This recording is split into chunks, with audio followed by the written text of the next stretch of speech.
right, so we've all been quarantined for umpteen days, and I have touched very little flowers, and it's been driving me crazy. So I thought I would get a little creative, and I went outside. I went for a little bit of walk, or a little walk, a little bit ago, and I just actually found all this cool stuff. Outside. So I'm going to kind of show you a little demonstration of how you can make a floral arrangement at home using like your own containers. There's a little bit of supplies. I'll talk about that, where you can get it, maybe what you can substitute it for. So yeah, let's get started. So I had this container. This is from Accent Decor. We use these actually for work all the time. So I grabbed one of these because I thought I would be doing at least something while I'm in this quarantine. I had chicken wire that I rolled up. So a lot of times you'll see us using Oasis. This is really like eco-friendly way. And it's also a way that I can reuse a roll of chicken wire. If you don't have this, I have another idea for you to make a grid, and I'll explain that in a minute. But I just cut like kind of a larger piece, a little bit bigger than what your container will be. So you almost like could cover it. And then I actually roll it into like a ball, so it creates this web. So you can kind of see that inside. And then I took what we call Oasis tape. So this is really good waterproof.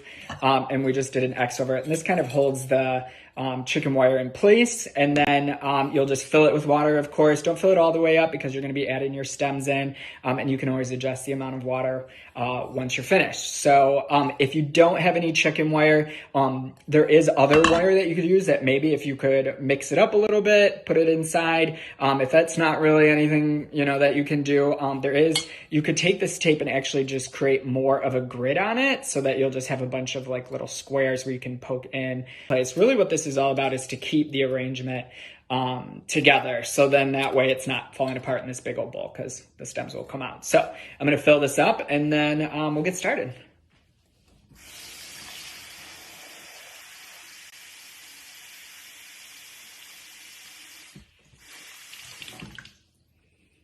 All right, so I filled the container, and I'm going to start with the first thing. So this was actually my inspiration. I'm going to get some of this out of here. I look out at this flowering tree. I'll show you a branch here. I'm not exactly sure what tree it is, but look how pretty this is. And I'm sure you're going to see stuff like this out in your yard. And I just loved this branch. So of course I'm going to cut it down. This thing is huge, but I loved the shape. So I'm going to be kind of demonstrating a very natural arrangement.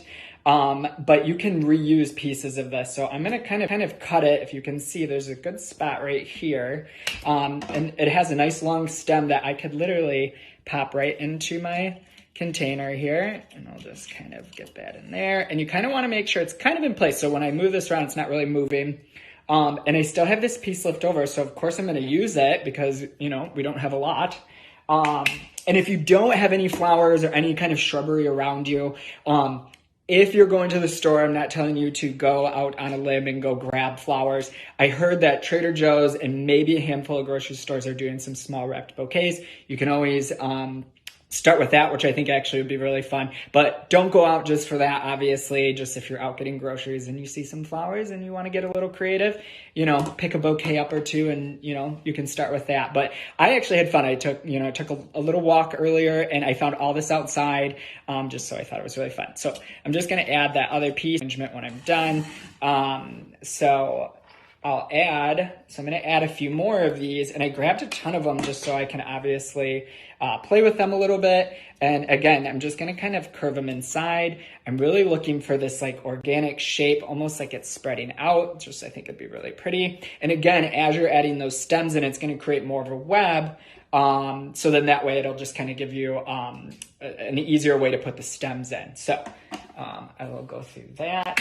So I'll show you a couple more. I love these branches. I just think they're so cool and they're so pretty. The colors are awesome. And I don't know how long this is going to last. But it's something fun. Obviously, we probably all have a little bit more time on our hands than usual. So why not take the time to do something a little creative and have a little fun with it? You could probably do this with your kids, which is super cool, or have them go out and help you pick, and then you could show them and make the arrangement for them, which I think would be super fun. So I'm going to grab a couple more because I am totally obsessed with these branches. I got to find out what this tree is because it's so pretty. But yeah, and then I'm sure once the leaves bloom, they'll be nice and full. So I'm just creating kind of this V shape. I have a couple branches going up high here. I have them coming in. I have one coming low here. So really the one most important thing that I've learned in floral is like you have a center point and you kind of want everything to come from that. You're not going to stick every stem right there, but you kind of want it to give that illusion that everything's coming from one center point, and that's going to give you this very natural look, and make it look really pretty. So I also have, and I'm going to start with some more longer branches again, some forsythia. There was a bush outside that was like going crazy, so I thought, why not trim it a little bit and then, make it look pretty that way. So I'm going to add a few of these stems in there as well. These colors are kind of funny. They're kind of more of a fall. I mean, obviously this yellow is really pretty for spring, but this red kind of burgundy is a little bit more of kind of a fall look. So I am cleaning off some of the blooms as well. Whatever that's going to go inside of the container, you want to clean off. This just kind of helps the water not get as mucky and gross. So I'm kind of just dragging my hand across it and pulling that off the stem. I'm more of a knife guy, but I'm using my pruners because some of these branches are a little crazy. So let me pull this there so you can see a little bit more of what I'm doing. So again, forsythia is like known for their long, beautiful branches. So I'm going to keep these as long as possible. So you're not going to see a lot in the center right now, but I do have some other flowers that will fill in. So it kind of looks empty and a little odd, but it'll all make sense in the end. So I'll find some smaller short pieces that I can kind of fill in. And again, I will show a full version of this when I'm finished. Take some nice pictures of it. If you are going to make something, tag TBFLORAL. I want to see what you do at home. I want to see all the creative things that everybody's doing. So just tag us or DM us and we will post your picture. If you're pretty proud of what you did, you should post it no matter what. It's just a little something for everybody to do at home. As far as that goes. So I added these in. They're all kind of spraying out. So these are going to be like your long, I call linear flowers. So now what we're going to do is focus a little bit more on the center. So I'm going to use, I had a planter that just had some cedar that I didn't pull out from the winter, but it's dried. It has like this rusty, really pretty color. So I'm just going to add those and tuck them in. Now they are a little brittle, so you just want to make sure that you be pretty delicate with them. But I just loved the color. And so that's really what my search was for, was looking more for the color and going as far as that goes. So, and I'm not really cutting these. These don't really need water because they're already dried out anyway. So I'm just kind of tucking them out so they're nice and full. I love this piece. The curvature on this is super cool. So I'm just going to let that come out this way. So if you look at this side, I've got a little bit more of a lower piece here. So I'm going to create a focal point with these daffodils. So again, I found these daffodils. They're kind of like this creamy, yellowy color, which I think is so pretty. So I'm going to turn this around and I'm going to add these in. So I like clustering focal point flowers like this. So my daffodils, I'm going to tuck in kind of low. I'll have a few shoot out, but these are going to be kind of more of the focal point of the arrangement. So make sure these obviously are getting water because they're going to need it. And again, you can pull the stems out. That's what's good about this chicken wire is you're not using Oasis. So once you poke a hole in it, you're not really supposed to pull it out and put it back in somewhere else. I mean, you can, but it's just not good because you're creating holes into the structure of the Oasis. So the chicken wire is always good. And of course you can get this at a store if you're even allowed to buy it. I don't know that right now, but I feel like most people have a little bit of it or just some tape, obviously. And if you don't have the Oasis tape, and I'm going to show you guys more of the tools of what that would look like. You can use other tape. Just make sure it's probably waterproof. Again, if you're just doing this for fun, you probably could use some other tape. I can't guarantee it'll stay as much, but that's something that you can definitely do. So, and of course right now you can't really see exactly what I'm doing, but I will turn this around and show you. but I'm loving the way this looks. So I created more of a center, and then I'm kind of following my design of spreading these daffodils out a little bit. And I'll turn this around in a minute just to give you an idea, and I'll point out kind of what my idea of what I was doing. So let me handle this really quick. But it's looking so pretty. Again, all outside. You know, it was fun. It was nice just to get out. I mean, everybody's kind of tired of being cooped up in their houses. Go take a walk, go around your yard. You know, you can do something fun like that. So, and probably just keep around your yard at least. So you're not stealing anybody else's floral. So, and then I'm gonna get the other side. So I'll flip this around for you guys to see. And then, okay, so this is what I got going on here. And let me actually show you. So see how pretty this is. So those are the focal flowers, which are the daffodils. You know, now you're seeing all this pretty color going on.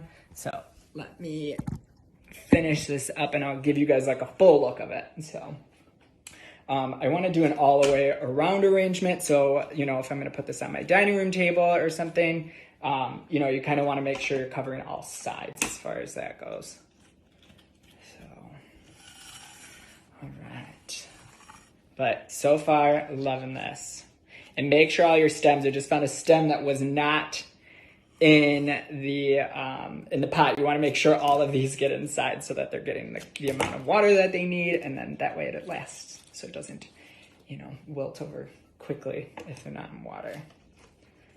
All right. Sometimes as you add these flowers, you create this grid and then it starts to get a little tough to get some of these in there. But again, you'll feel it once you get them in there. They'll be nice and tight and they'll hold up together. And this is good because you're creating like a web essentially. And I just think that's, you know, it'll look pretty. And I'll show you what I got going on from my view here. All right, so I added a few more daffodils, obviously the rest of the forsythia and that flowering, that flowering tree branch. So it's nice and full. I mean, obviously it's kind of gray in our house. I do love gray, but this pop of color looks really good. So I'm going to add a few more stems. I have two other things I'm going to add in here. But just see the natural flow. So like we clustered the daffodils, you know, the forsythia is just spraying out along with those flowering branches. We have our really pretty dried cedar in here, you know, in our cute little pot. So it's just, the colors are great. I mean, they're super fun. They're non-traditional. And yeah, so let me show you the rest here. Okay, so I have some peony stems. So I am not usually one to cut these, of course, because we want them to bloom and they're really pretty. But I did love the texture of these. I thought these were super cool. And the color, again, I'm all about that color. So I just thought adding a few of these in there. I'm going to let these spray out a little bit. Again, I'll kind of show you after I finish. So again, you're just going to do little cuts. You're going to just kind of stick these guys in there if you can get them in there because there's a lot of pretty flowers in here. So yeah, have a couple shooting down and out because these are a little bit more bendy, which is cool. So we'll add that into there. We'll have a couple more. It's really pretty. So get those guys in there. And them, which is cool. The texture is really good. Which looks really cool. So, and you can bend them a little bit, which I love. So then the only other thing that I have, this was just like this bush that I walked by. It just has like these little spikes going on. I thought that was kind of cool for texture. Again, just a little bit of cut. I'm keeping them long. I just like the way, you know, the texture that they're going to give to the arrangement. Again, I mean, this is full of different blooms and just cool little branchy deals, and which is super fun. So, so yeah, here. I'll show you. So, all right, so that is the final product. Like I said, I just kind of let the peony stems kind of shoot out a bit, and then that bush branch that I thought was kind of cool shooting out as well, coming out the other end over here too, which is super cool. So, you know, a lot of texture, a lot of fun color. I mean, this was all stuff from outside. So make sure you post or DM us your picture of your arrangement. All right, guys, so make sure you post a picture of what you did. Tag TBFLORAL or shoot us a DM with your picture. Obviously, if you have any questions, let me know. I'm gonna enjoy this bad boy. And yeah, put it on my dining room table. Again, I will post all the tools and stuff that I used. I have pictures of all the flowers that I found, and I'll tag them as best as possible. Some of them I didn't know the names because it was just stuff outside, but I'll send that stuff out and put that on our story. But yeah, I'm hoping to do this again. I think it'd be really fun. Obviously, let me know if you guys enjoyed this. Any feedback is great. So stay safe, you know, get a little creative while we're cooped up in our homes, and it's finally getting nice out. Hopefully the weather gets better, and more stuff will flower so we can do another really fun little tutorial. So have a good day, guys.